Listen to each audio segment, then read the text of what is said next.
risen from the ashes to school the masses. Hello everyone, welcome to another edition of the Scholars of Wrestling Show. I'm the man behind the mic, as always, is Jeff. And to my left is Scholar Brian. How's it going, Brian? Holy crap, I haven't been here in 3 weeks. And I haven't been back! Yes, friends, we are indeed back into the game. Reeling from what has become of Battleground and in the week after. And oh boy, what a week. I have just come back from the weekend in Las Vegas attending EVO, and I came back with a bit of a bug. Lost my voice for 3 days. So if you hear a bit of a cough, yeah, it's not me this time. Yeah, this particular time. And from what it turns out, I actually ended up missing quite a Battleground pay-per-view. It was something. I'll say this, okay? For the first time in a while, it was a pay-per-view without a bad match. That's interesting. There were questionable endings. That I will agree with from what I've heard. There were questionable endings, but the matches themselves were all enjoyable to watch. Oh, we'll definitely get into that. We haven't really had that in the last couple months with the gimmick pay-per-views. Right. Because the gimmick matches sucked. Oh, speaking of not sucking, let's kick things off right with the same thing we always do every episode. Let's kick it off with a little bit of backstage news. Yes, let's peer behind that curtain and take a look at some backstage news. News. Nah! It's not the same without you, Tarek. It's not. I tried. Not good. Yes. Come back from hiatus. We miss you. Anyway, first on the old chopping block, Daniel Bryan is alive. Or so his doctor says. He's alive? The question is he well? According to his doctor, yes, he is. And he's been cleared by his doctor to wrestle again. I still want to do it for a little bit, okay? Because knowing you're going to come back and start doing headbutts again. That is apparently what WWE is afraid of at this point. Because they haven't cleared him yet. Because it's apparently this injury was related to concussion-like symptoms, and we all know what happened to the last person who got multiple concussion-like symptoms. Well, since you brought him up, let's talk about him, because he's in the news also. Apparently, like I said, Punk is in the news, since apparently he attempted... That wasn't who I was talking about, but we'll go. Really? I was talking about Benoit. Oh, boy. Well, anyway, I was going to bring him up soon anyway, but so... Yeah, let's go into Punk. Dr. Chris Ammons, however you pronounce his name, his lawsuit against Punk was apparently not thrown out after Punk tried to get it thrown out of court. And so, yeah, it looks like this thing is going to trial. Well, let's put it this way, okay? It's the allegations were made, the what is it? Slander, if you will, was made on a podcast that a lot of people listen to. Okay, there is no time. What has it been? A year, maybe? About that. Okay, I think the statute of limitations is like 5 years for this BS. And so. When you slander a doctor, when you say these things about a doctor, it's gonna go to court. It is, and I'm interested to see if they settle out or if this actually goes to court. It actually has. It has. Yes, that's the whole point of this thing that just got released. Punk apparently tried to settle out of court. He wasn't having any, Dr. Ammon. So now it's going to court. Dun, dun, dun. So apparently now he's got at least a month or so to answer these claims. Punk does. What happens next? What happens next? Punk loses lots of money. That's what happens next. Oh boy, that's good. That's really gonna suck. Because once it goes to court, almost 80% of the 80 to 90% of the time, the person who brings the allegations forward gets a lot of money. I don't know the exact statistic, but on it's that. like the dude's got a point. Okay, expect some consequences for the words that you speak. Okay, not everyone is gonna let them slide by. Yeah, sometimes I wonder if, sure, Punk may know his monetary worth, but I wonder if he knows his real worth to the fan base at large and how much sway he actually has. I think it's actually gone down. Really? I think it's gone down since he left the WWE. It might have gone up with UFC fans, but now that they know, now that WWE fans know he's not coming back for the near future, he's gonna be out doing other things with UFC. The WWE fans are like, unless you're in Chicago. If you're in Chicago, they love the dude, so they're gonna chant for him at all the shows. But in other places, just it seems to me like CM Punk just isn't as big anymore. Well, yeah, to the he's WWE also been fan off base. TV for a considerable amount of time. He's been off of TV for a considerable amount of time. He's been talking crap about the WWE and who the fans like in interviews. So it's like I can see a whole bunch of fans going, yeah, well, fuck that guy. So I don't. Seems to be pretty split right now. I don't. I've seen. Yeah, I don't feel that CM Punk is as big as he thinks he is. Interesting. That's the way I go. Like he's treating himself like a messiah kind of dude. Like he's treating himself like he was as big as Stone Cold or The Rock. Okay? No. I'm sorry. The dude was great for his time.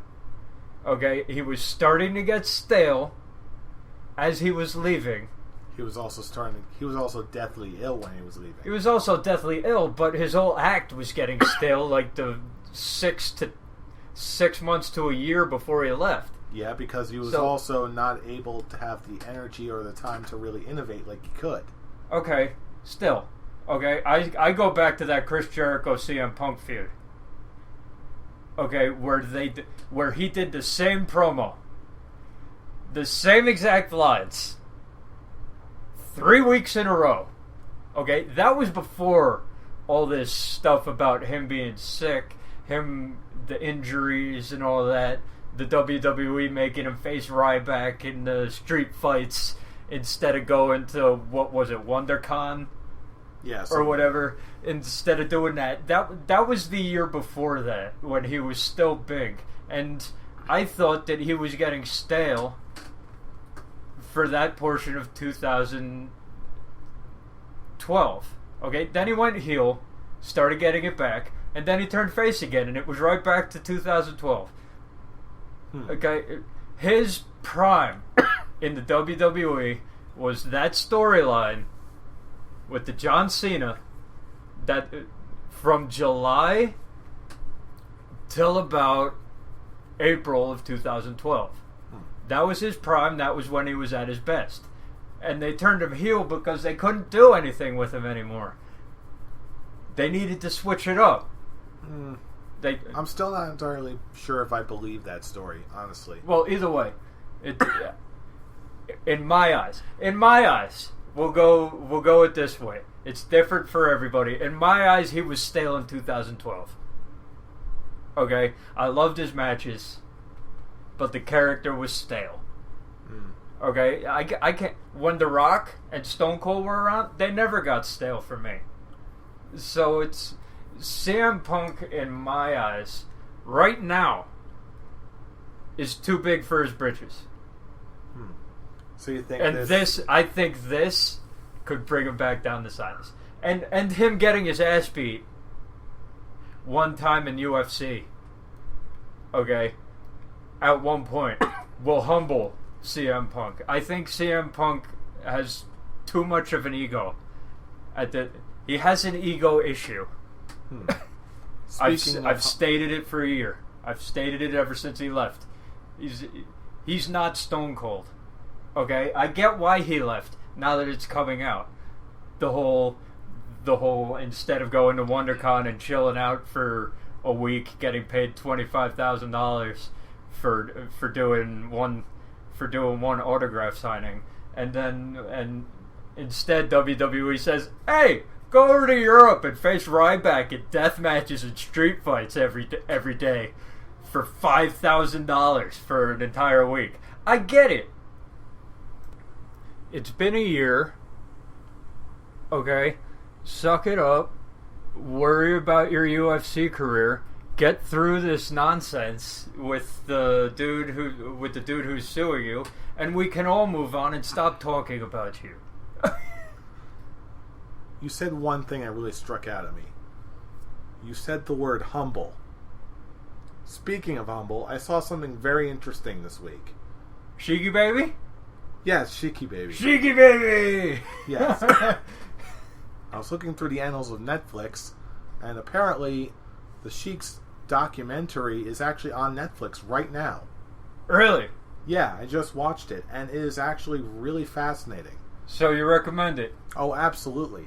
Looks like I've got the Sheik. Looks like I got plans when I get home. Oh yeah, it's not just like some exploitation thing, and it sort of goes into what's sort of been going on with the Iron Sheik all this time. And apparently, the crazy modern Iron Sheik stuff that we get, it's all at work. He's not actually truly insane. He's just cutting wrestling promos on everybody. Of course. I figured that when nobody, I would hope that nobody would actually go on Twitter and tell someone, "I'm gonna fuck you and make you humble." As soon as he put that on Twitter, I was like, he's got to be in Sheiky baby persona. He's got to be. And if this is true, I love it. And you know what? It worked, and it's just sort of chronicles everything from his early life to stuff you've never seen before, stuff I've never seen before. I mean, to put it this way, we call ourselves the scholars of wrestling. This is one of those must-see things for any scholar of wrestling. For someone who's critical to the history of wrestling like the Iron Sheik is, this is an absolute must-see, and it's really, really entertaining.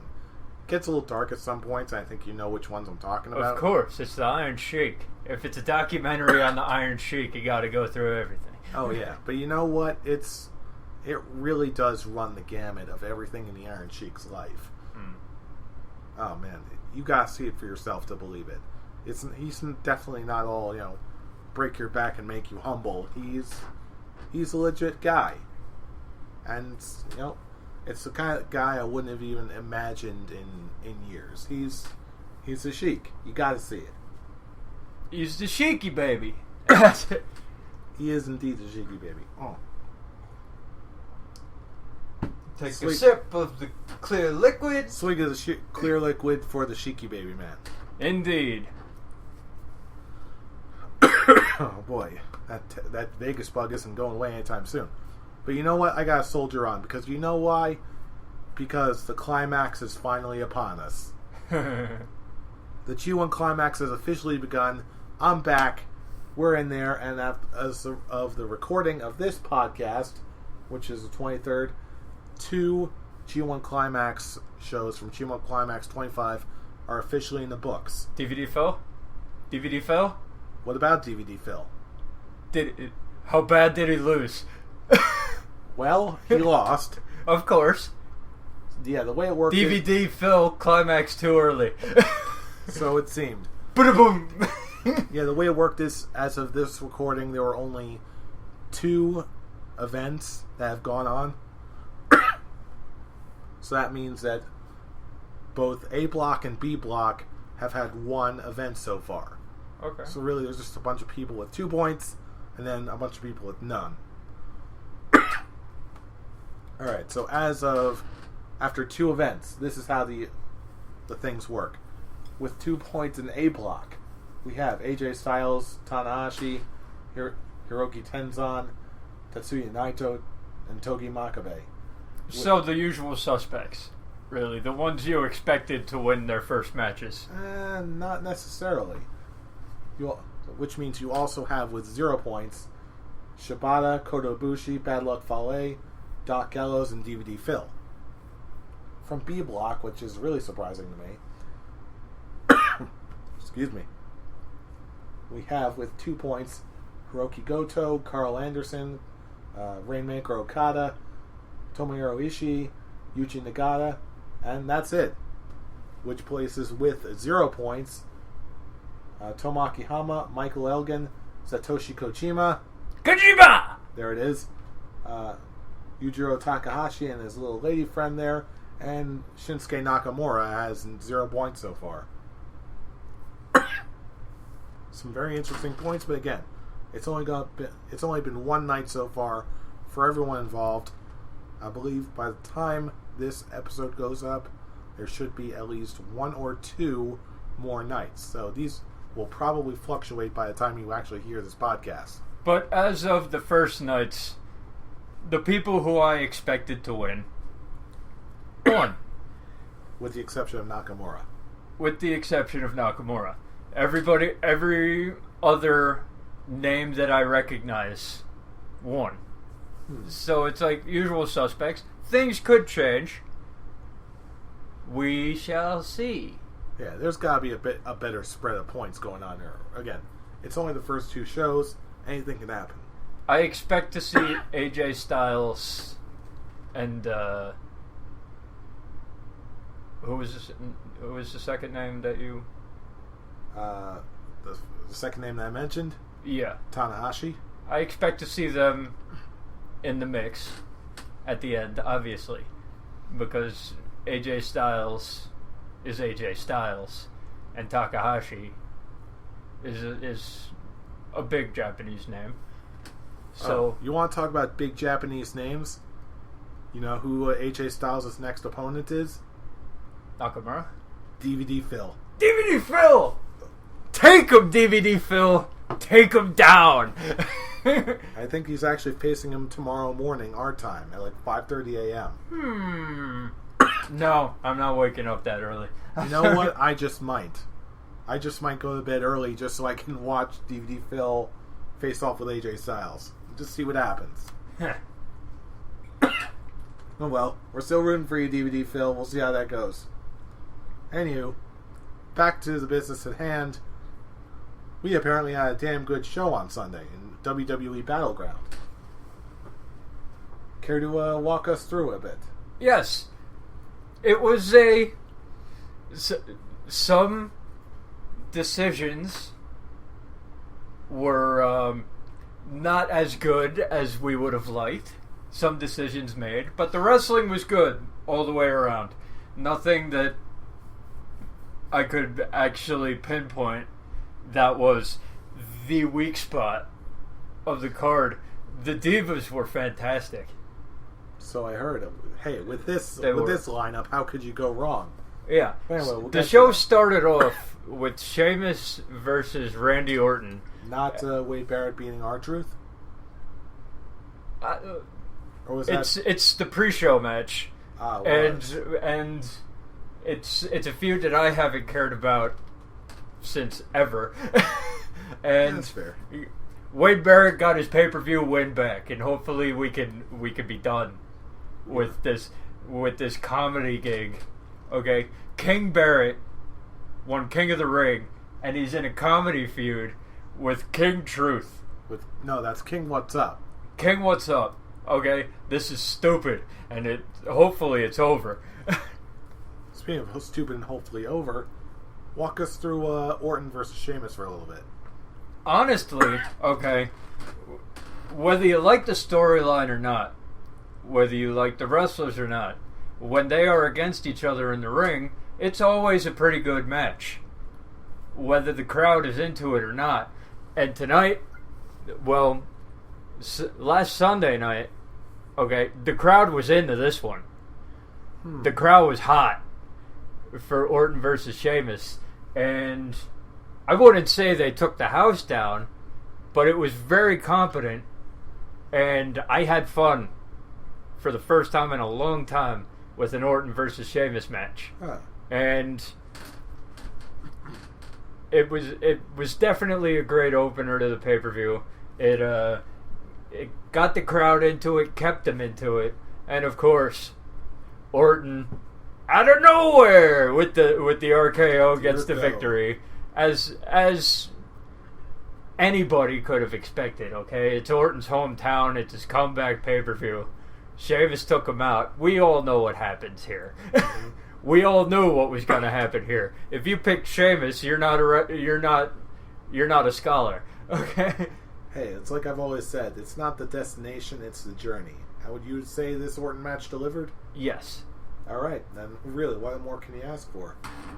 Speaking of delivering, before we started recording, you were actually raving to me about this next match. The Primetime Players going over the New Day.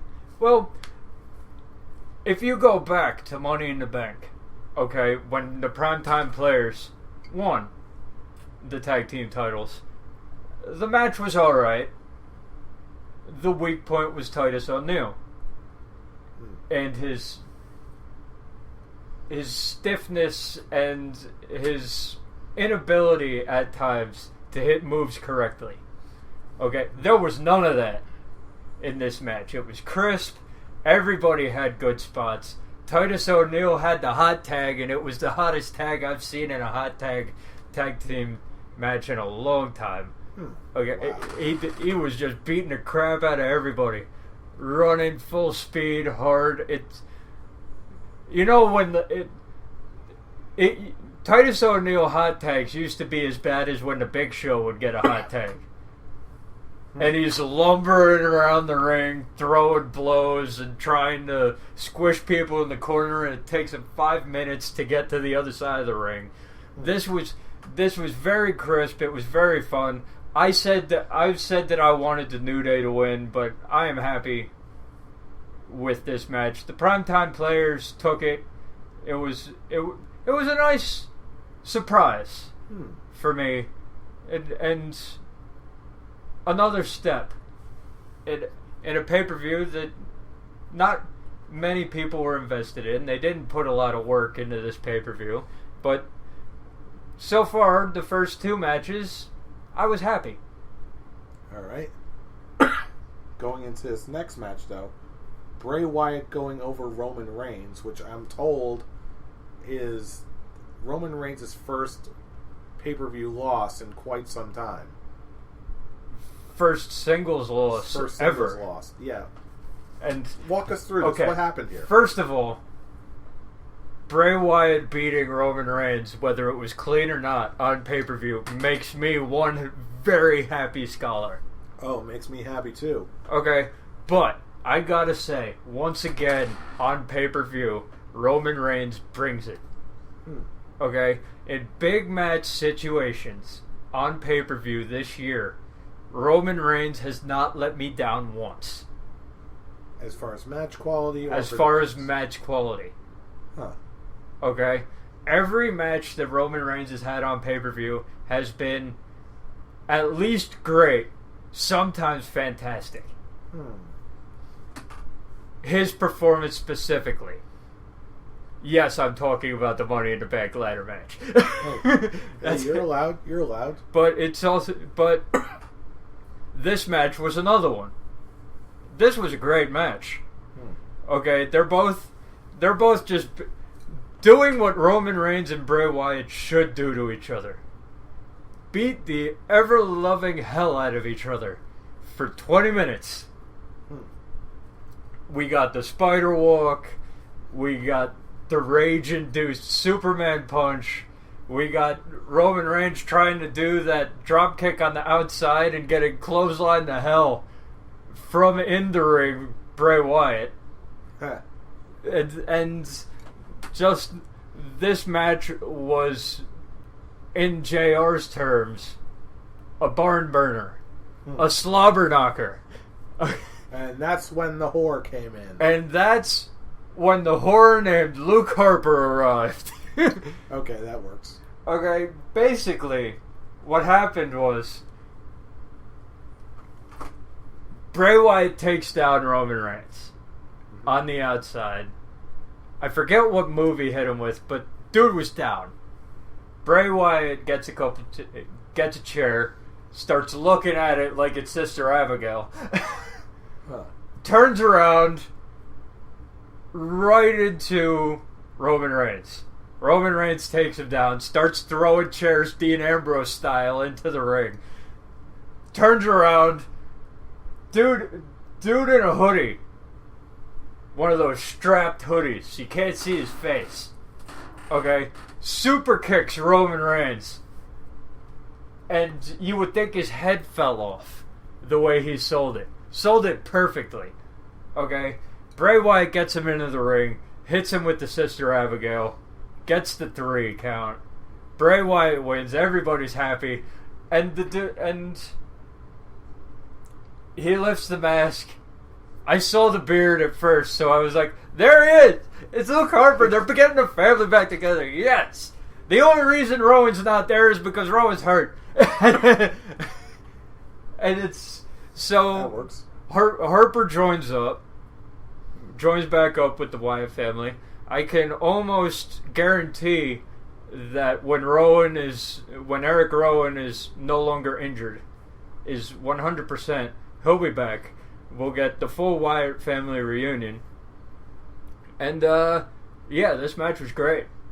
This match was fantastic. I wasn't expecting much.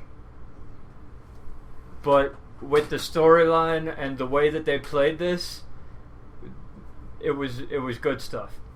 Good stuff. And I'm happy that Bray Wyatt won. And I'm happy that they're setting up for SummerSlam, that tag team match. They're setting up Bray Wyatt and Luke Harper versus Dean Ambrose and Roman Reigns. I can live with that for my SummerSlam match. Oh yeah, that sounds fantastic just all on its own.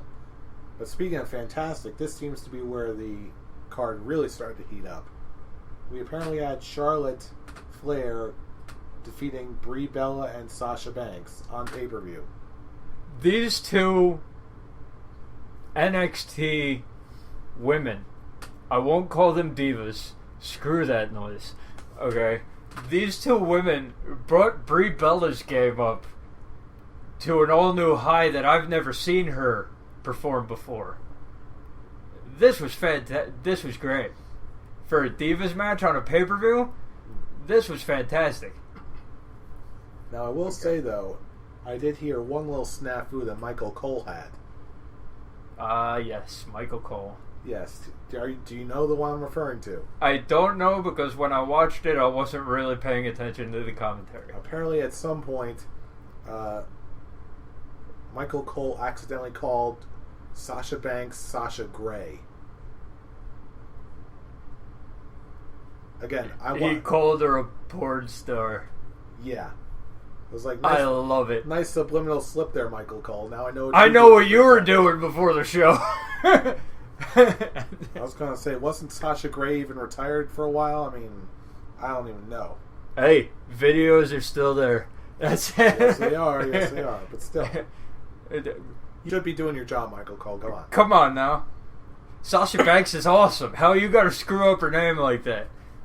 And of course, Charlotte Flair cinches in that figure 4 with the figure 8. The figure 8 cinches that sucker in. Brie Bella has to tap. The Diva's coming in ever since the Revolution was staged. Kudos to Stephanie McMahon. That entire segment on Raw the week before was amazing. SmackDown the week before was amazing. The matches on Raw afterwards were great. And this match was like, I now have hope.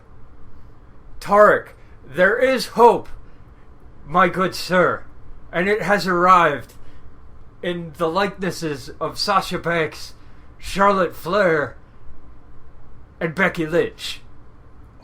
Yeah, shucky ducky. The revolution has arrived, and it is awesome. And it is televised. And now we get to probably one of the sadder moments of the show. John Cena defeating Kevin Owens. Okay. Tell us about this. I'll say this right up front. Okay. The match itself is awesome. I still say that this trilogy of matches will go down as one of the best of all time. Okay? Kevin Owens, whether they take him out of the main event scene like they were talking about on the interwebs this week, he's a made man. Now, because first of all, his first match ever, he beat John Cena clean. Okay? The other two matches, he took John Cena to the limit. He kicked out of a top rope attitude adjustment. And that's when you know John Cena legit has stated that Kevin Owens deserves to be a main event player. John Cena, the dude who is known for politicking his ass off. John Cena wants to keep working with Kevin Owens. Okay, and it's because of matches like this. John Cena's pulling out moves. Okay. Well, first of all, we'll forget about that Hurricane Rana. He brought the Hurricane Rana back. Bad move. Stop it. Hey. Can't always get everything right all the time. Yeah. But, he bought out the Rey Mysterio flipping powerbomb. John Cena bought that out. Oh, yes. It was great. It was good stuff. A little slow, but John Cena's not Rey Mysterio. That's it. A lot of people aren't. And say what you want about the ending, okay? When you kick out of 3 attitude adjustments, including one from the top rope, you are made. Whether Kevin Dunn wants you in the fucking main event or not. Fuck that fat fuck. That's it. Is he even fat? I don't even know what he looks like. He's fat, and he's got greasy hair, and he's mad because Triple H has got to take over instead of Kevin Dunn. Yeah, the dude's son-in-law's got to take over. Fucking deal with it. He's got better ideas than you do. Oh, brother. Make Kevin Owens tap out. Oh, dear. And his excuse the next night was the kids. Okay, you're a bad guy. Okay, here's how you book that. If you're gonna make Kevin Owens lose by submission, okay, you have him get a smirk on his face as he's about to be put in the STFU for the 3rd time. Okay, don't even fight it. Just pass out. Then the next night cut a promo to your kid on the TV saying, "This is what your hero does to your dad." He choked me out. Okay, I could have died in that hold. That's who you want your role model to be? There's another month. There's something to get you to a title match at SummerSlam where Kevin Owens takes it. Now they're building up for John Cena versus Seth Rollins. Where did that come from? Hey, I apparently asked the same thing once I found out what happened at the end of this next match. Brock Lesnar apparently defeated Seth Rollins by DQ. Called it. Because The Undertaker showed up. What? Well, first of all, okay, it's obvious where this is going. This is The Undertaker getting his win back. Hey, you know what? That's fair. It's fair, yeah. And I had a feeling that something was going to go down. And I heard talk throughout the weekend that The Undertaker and Sting were in the area. So I figured that if there was any way that Seth Rollins, okay, is not beating Brock Lesnar one-on-one. It's not happening. As seen in this match where it was 9 to 10 minutes of Brock Lesnar just brutalizing Seth Rollins. Seth Rollins barely got any moves in. It was just Brock Lesnar beating the crap out of him. Okay. Then the lights go out, the gong hits. And I'm like, ah! It's the doesn't matter. Okay, if it's in the middle of a match or not. It's the Undertaker on a pay-per-view that we knew, in a match that we knew wasn't gonna be a clean finish. We knew that Brock Lesnar was not walking out champion. He's not walking out champion on a minor pay-per-view. It's not happening. Okay, so it's like Undertaker comes out, tombstones Brock Lesnar twice. Welcome to Tombstone City, bitch. And that's it. And the next night we get it confirmed. I can guarantee it's the main event. The Undertaker versus Brock Lesnar in Brooklyn, main eventing SummerSlam. I can see it. Yes. Easy. I'm bringing out Daniel Bryan here. This is me we're talking about. Yes. Yes. Yes. That means something right 1,000 times yes. This is going to be one great SummerSlam. I can feel it already. Yeah, because everything other than Cena versus Rollins, because I'm sad to say it, but I think Cena could come out on top. Yeah, if and that's going to annoy the shit out of me if that happens. Yeah, and that's a big if that's what they seriously end up doing. But, hey, who knows, right? There's still quite a bit of time before now and then. But the main event wasn't expected to end cleanly. It was expected to be some kind of spectacle finish. Okay, and if there was going to be any kind of spectacle finish, 2 Undertaker tombstones is good enough for me. Alright, so wrapping it all up, bringing it all together, what rating would you give this pay-per-view? I would give it a solid full beard. Not bad at all. Not bad at all. What kind of show we're talking about here? This is going in. I was like, going into the show, I didn't even want to watch it. I was going to hold off until later in the week. I was going to watch it maybe Tuesday or Wednesday. And be like, okay, this happened. It going in, it felt like one of those pay-per-views. Right. Okay, nothing big was going to happen. Whatever. They didn't build up a lot of matches properly. Okay, it was typical WWE 2015, 2014, 2015 bullshit going into the pay-per-view. Okay, then this was really good. Don't listen to people who are telling you just because one of the finishes was kind of dumb and kind of bullshit that the entire pay-per-view is a loss, because it's really not. Okay, I would recommend, if you haven't seen it, I'd recommend watching it all the way through. Okay, and if you have seen it, okay, I'd even recommend a rewatch. Interesting. Because whether you liked the finishers or not, it was always good. The wrestling was good. And on a pay-per-view, that's all I really care about, is the wrestling entertaining. And if the finishes are bad, is there any way that I could be entertained through them? Interesting. I mean, if I can, I'll see if I might do that very thing. But for right now, we want to know what you think. Yes, the person listening to this podcast right now. Does Brian have a point? Is he right? Is he wrong? Let us know in all the usual methods. Comment on this video. If you like what you hear, please like our video. Record. Subscribe to our channel if you want to hear more. Record if you wish. I don't know where you're going to put it. Record a response. Tag us. Do whatever you want. You can also track us down on the elsewhere on the interwebs, on our Facebook page, the Scholars of Wrestling Show. You can also follow us on Twitter at ScholarsOW. That's Scholars, the letter O, and the letter W. And follow all of us on the attached Twitter handles on the Twitter machines. Track us down, follow us, get into our minds, join the conversation. Yay. So I believe that'll do it for another Scholars of Wrestling coughing fit. Hopefully next week the band will be back together. The band will be back together.